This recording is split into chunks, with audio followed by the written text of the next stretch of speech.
Samantala, binisita ng Department of Human Settlements and Urban Development Secretary Jose Rizalino Acosar ang Bukay, Bulacan Manor Housing Project sa Barangay Batsia, Bukay, Bulacan upang tiyakin ang tuloy-tuloy at napapanahong konstruksyon ng pabahay sa ilalim pambansang pabahay para sa Pilipino program ni Pangulong Ferdinand R. Marcos Jr.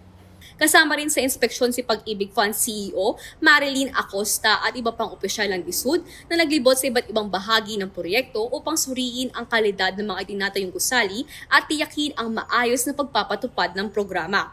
Sa kanilang pagbisita, masusing sinuri ni Secretary Acosar ang interior ng mga unit na idinisenyo upang magbigay ng maaliwalas at komportabling tahanan para sa mga magiging residente.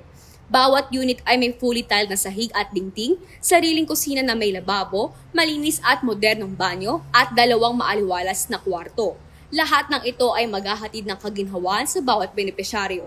Ayon kay Secretary Acosar, layunin ng DSUD na siguraduhin hindi lamang basta tirahan ang ihahatid sa mga magiging residente, kundi isang komprehensibong pabahay na may sapat na pasilidad at infrastruktura. Sa kasalukuyan, 6 na sa kabuong 11 gusali ang itinatayo sa Bukay, Bulacan Manor na may 4,342 unit. Bawat isa ay may sukat na mula 24 hanggang 27 square meters.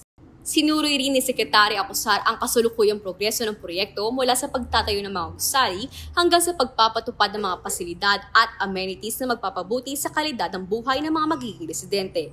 Dagdag pa ni Secretary Acosar, hindi na simpleng pabahay ang inihahatid ngayon ng DSUD, kundi isang dekalidad at komprehensibong tahanan na may sapat na pasilidad upang matugunan ang pangangailangan ng bawat pamilyang Pilipino.